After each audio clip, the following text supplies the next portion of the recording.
buvo gautas iškvietimas, kad žmogus besportuojant susiplėšė savo naujus treningus, tai nieko nelaukiam, keliaujam į įvykio vietą ir žiūrėsime, kokios siūlės pakenkė mūsų nukentėjusią.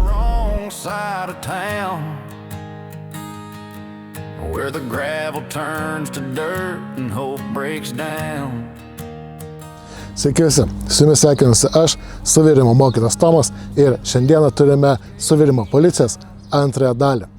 Ir čia ketinam apžvelgti visas, ne visas, bet nemažai Kauno sporto aikštelių, kadangi būtent tenai susiduriu su tikrai nemaža dalim suvirimo defektų.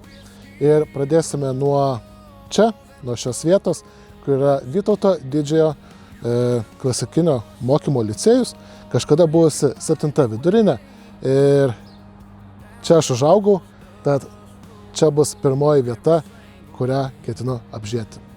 Tai pirmojo iškvietimo vietoje iš karto galime pastebėti blogas siūles. Ir čia jau matosi, nors ir pati siūlė atrodo pusę velnio, bet turime skilimą aplink visą mūsų gaminį, lygiai tas pats kitoje pusėje taip pat jau yra įvykęs skilimas. Vėlgi, tai gali būti ne vien tik tais suvirintojo kaltė, tai gali būti ir defektas, kuris atsitinka, išsivaikščiojimo, vibracijų bei kitų dalykų. Bet kadangi tai labai arti siūlės, spėčiau, kad tai vyko dėl tiesiog per didelio įvesto karščio, metalas toje vietoje pasidarė kietesnis ir dėl to jis kilo mūsų siūlė.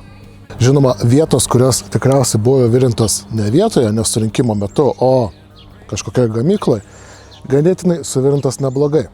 Tačiau vėlgi, vietoje tikriausiai buvo surinkta didžioji dalis viso šio gaminio ir tas, kas buvo virinta lauke, tikrai labai negražiai atrodo. Tai kviečiu pasižiūrėti kelias iš daugumos ne pačių gražiausių siūlių. Tai tikrai turime įsitaškimų, kurie nebuvo nuvalyti po suvirinimo. Tas, kas virino siūles, nenoriu žeisti, bet matosi, kad viršutinę padėtį tikrai ganėtinai gerai virina, bet visa kita, jeigu išeitų parodyti čia iš apačios, negi kaip atrodo, tai turime nubėgimus. Siūlė nebuvo apdirbta, po suvirimo nebuvo uždažyta, tikrai labai blogas siūlės pavyzdys. Keliaukim iš tikrųjų, nes tokių siūlių čia tikrai ganėtinai nemažai, parodysiu jų ir daugiau.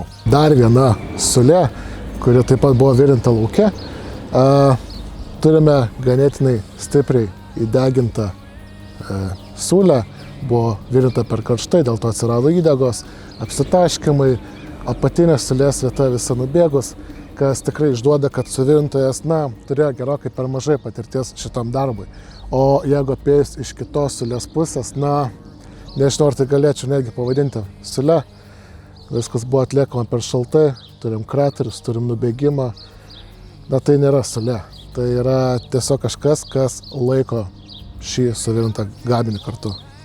Didžioji dalis siūlių buvo virinta MIG/MAG suvirimo būdu, tai būtent kalbu apie visas siūlės, kurios buvo rinktos tikriausiai kažkur fabrike, kažkur paruošta.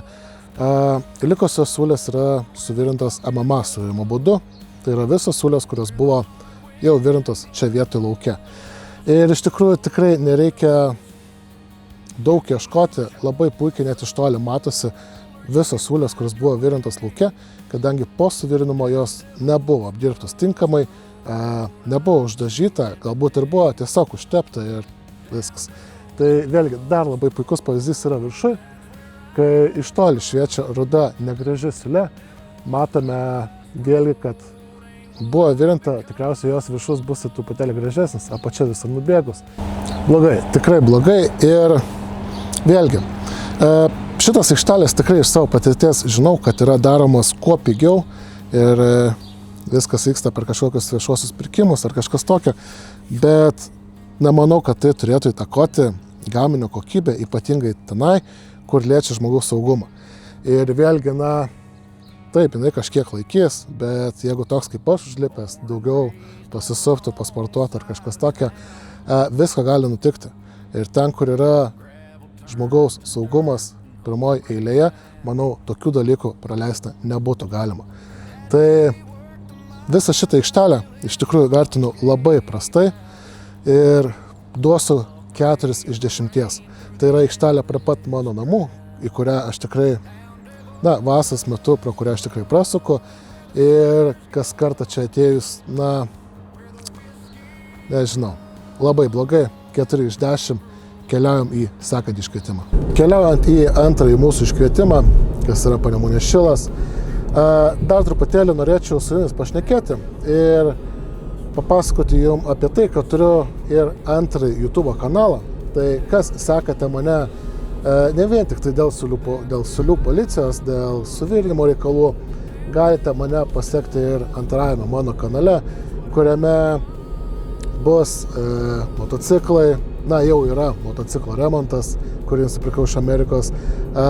Taip pat prieš tai, kai keliose videose esu minėjęs, kad ketinu daryti drift traiką, manau, kad tame kanale perkelsim šitas idėjas, kadangi noriu, kad šitas kanalas vis dar išliktų toksai labiau mokomasis, labiau apie suvirinimą, apie suvirinimo defektus, ką turime šiandien.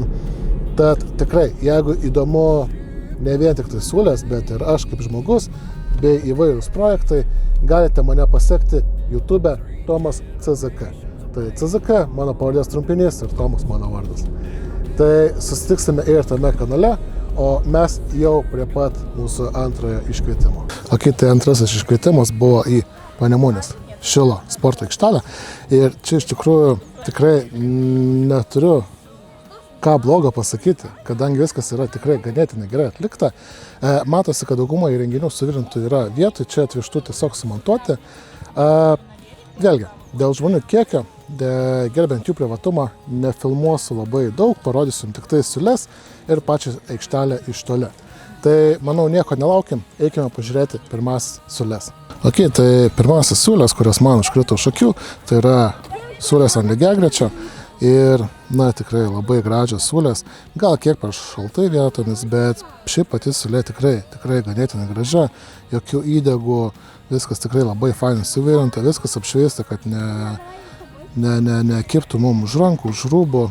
Tikrai, pirmoji siūlė, kurią pamačiau ir jinai yra tikrai super gražiai padaryta siūlė. Antrosios siūlės, už kurių užkliūna mano akis, tai yra šitas gražias suvirintas dešras, pavadinkime taip. Tai tikrai tvirtos, gražios siūlytės, gražiai viskas apdirbta, nuvalyta, niekas nekliūna. Tikrai super padarytos siūlės, kurios tikrai skirtos sporto inventoriui.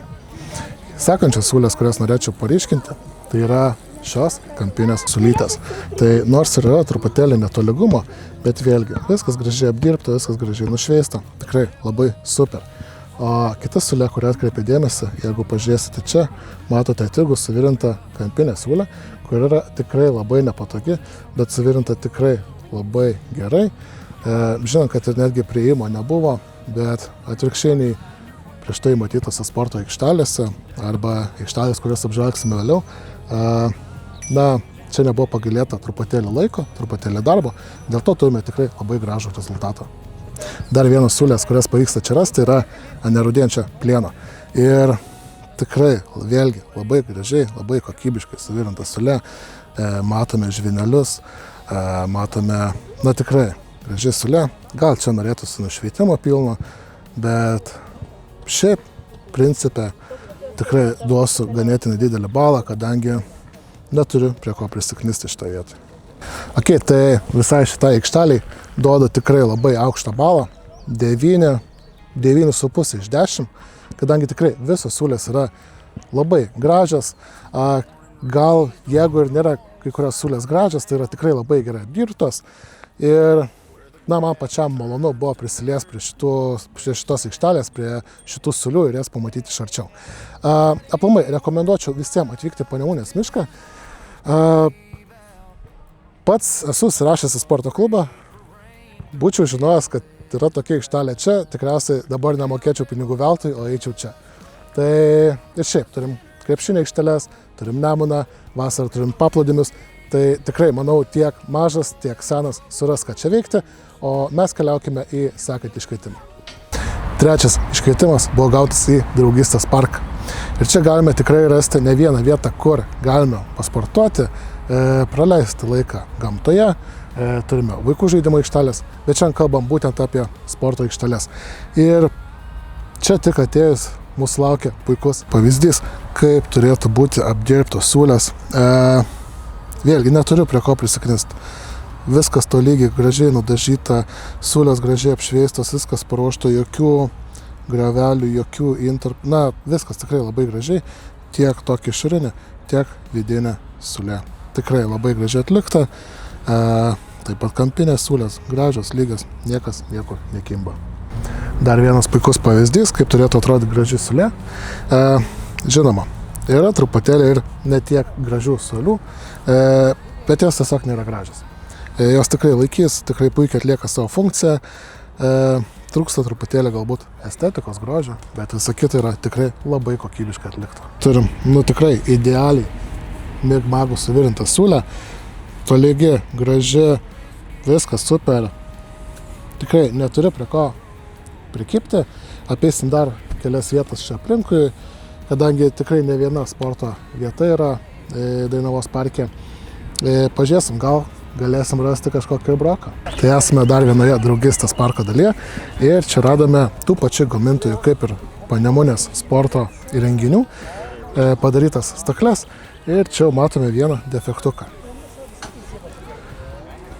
Žinoma, iš tiek daug įrengimų rasti tokį defektą tikrai ganėtinai sunku buvo.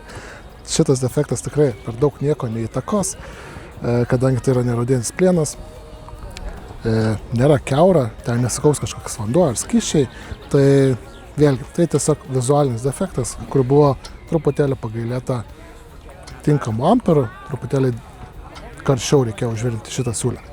Dar viena vieta draugystės parke, jau trečioji, ir čia jau galima rasti vieną kitą broką. Tai vėlgi panašu, kad buvo virinta galbūt ir pusautomačiu, bet turėjo suvirintas kažkokią avariją, na ir žinoma pats netolygumas. Tai šiaip sakyčiau, kad tiesiog pačio suvirintojo patirties trūkumas čia buvo, kadangi šiaip visa kita atrodo suvirinta tikrai neblogai. Manau, su šitą aikštelę ir baigsime vertinti ne dainų, o draugystės parką. Ir kiek aplamai yra susikaupti sunku, kadangi tikrai nemažai žmonių čia vaikšto ir nesinori, kaip sakant, lysti ir kitiem į akis, kažko trukdyti. Tai taip labai atsargiai filmuoju. Tai jeigu matot, kad truputėlį ir išsiblaškęs ar nesusikaupė, tai žinokite, kad greičiausiai tai yra pagrindinė priežastis. Tai va, o draugystės parko sporto inventoriaus suvirinimą vertinsiu ganėtinai blogai, 7,5–8 balo.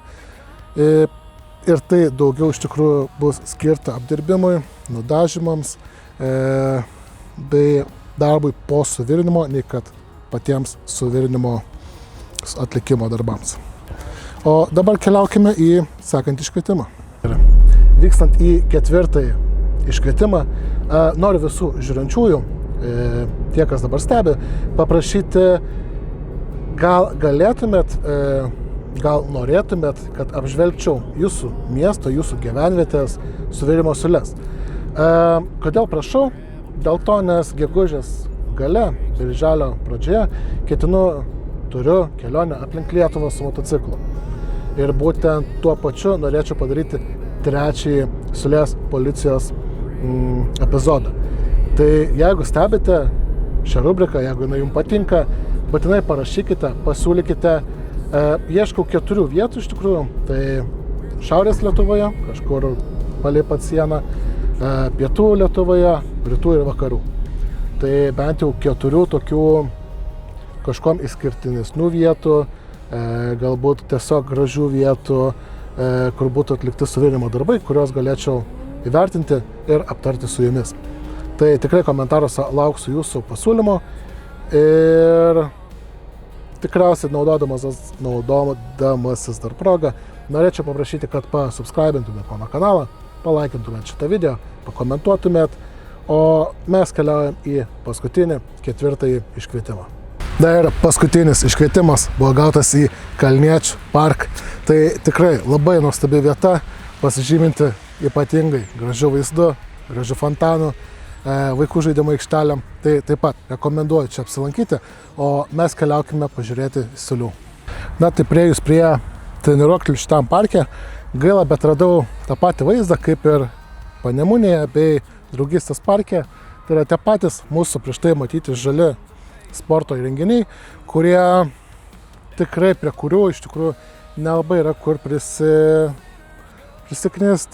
Tai tikrai viskas labai gerai suvirinta, viskas tikrai laikys, viskas fainai ir tuo pačiu norėčiau padėkoti Omni Gym, tikriausiai taip jie vadinasi, už tai, kad tikrai labai gerai atliekate savo darbą ir tikrai super įrengimai, kurie, man asmeniškai tikrai žiauriai patiko. Na, o kadangi čia nesigaunu filmuoti kažko naujo, keliausime į kitą vietą ir pasistengsime rasti truputėlį prastesnį vaizdą.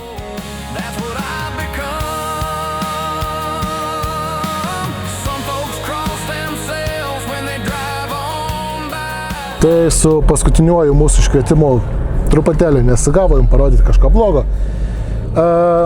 Tai nusprendžiau jūs nuvežti į tą tokią tikrą seną sporto aikštelę, su kuria užaugau aš, su kuria užaugo tikriausiai dauguma jūsų, į tą seną, nežinau, sovietinę tikriausiai iš vamzdžių suvirintą sporto aikštelę. Tai važiuojam, kai tik vieną žinau, ir susitiksim tenai. Ir 5. mūsų iškvietimas. Labai norėjau iš tikrųjų parodyti tą seną, tikrą aikštelę, su kuria tikriausiai ir aš užaugau ir dauguma mano žiūrovų. Tai pavyko vieną rasti prie pat Krėvės prospekto. Einame pažiūrėti iš arti, kaip atrodo tas senos, geros siūlės, kai nebuvo gailimo metalo ar medžiagų. Na ir iš karto akis patraukė su MMA elektrodų suvirinta siūlė, kuri iš tikrųjų yra tikrai ganėtinai gera. Nėra kažkokių korozinių išbėgimų, nieko, idealiai laikanti siūlė. Žinoma, kitas klausimas, bent jau mano asmeninis, tai yra, kodėl buvo daroma tokiam aukštyje tokie įrengimai. Taip, aš užšokęs galbūt pasiekčiau, bet kai buvau jaunesnis, iškildavo tikrai problema užšokti ant šito aparato ir kažką padaryti. Tai, kad žinote, atsakyti komentarus, o mes keliaukime pažiūrėti sekančias siūlės. Na ir čia galite pamatyti truputėlį mažiau gražias siūlės. Ir iš tikrųjų pats keisčiausias dalykas yra tas, kad šitas sporto visas komplektas, jisai čia stovi apie 30-35 metus. Pirmam iškvietime matėme lygiai tokias pačias siūlės ir ten sporto įranga stovi galbūt 4-5 metai. Tai manau tikrai ganėtinai stipriai patobulėjom suvirinimą, bet vis dar atsiranda suvirintojų, kurie, ganėtinai neprofesionaliai žiūri savo darbą ir daro lygiai tokias pačias klaidas jau 30 metų. Tai čia puikiai matome dar vieną siūlę. Jinai nėra graži, taip pat yra tiškalų. Bet kaip ir minėjau prieš tai, nors siūlė pati nėra graži, jinai tikrai laikys. Svarbiausia yra nepadaryti tam tikrų kritinių defektų. Tai išvengti porų pačioje siūlėje, kad siūlė netrūktų, jos neperkaitinti arba tiesiog išvengti paprasto nedavirinamumo. Tai būtent išvengus tų pagrindinių dalykų, šios siūlės, nors negražios, bet jos stovės 30 bei daugiau metų. Na ir dar vienas pavyzdys šitoje aikštelėje, tikriausiai ir paskutinis, tai yra šita siūlė. Tikrai paprastai užvirinta siūlė, lengvai pašveista, jinai nieko netrukdo, viskas tai yra ok, bet tais laikais buvo priimdami tokie sprendimai, kaip paliekami tušti vamzdžiai, neuždaryti vamzdžiai. Tai nors čia kaupėsi drėgmė, kaip matome, tikrai viskas tvirta, stabilu ir kaip ir minėjau prieš tai, tai tikriausiai dar tos pačius 30 metų. Vėlgi, senelį 4 mm, jeigu čia dėtume milimetrą arba 2, tikriausiai jau būtų išpuvę, bet kaip ir minėjau, tais laikais netaupė medžiagų ir metalo, tai iki dabar turime likusius tokius įrengimus. Na ir čia šiandieną baigsime mūsų video, tai visiems ačiū, kad žiūrėjote, nepamirškite palaikinti, pasubscribinti mano kanalą, parašykite komentarą, o mes susitiksime sekančiame video, kuris bus apie suvirimo elektrodus. Viso.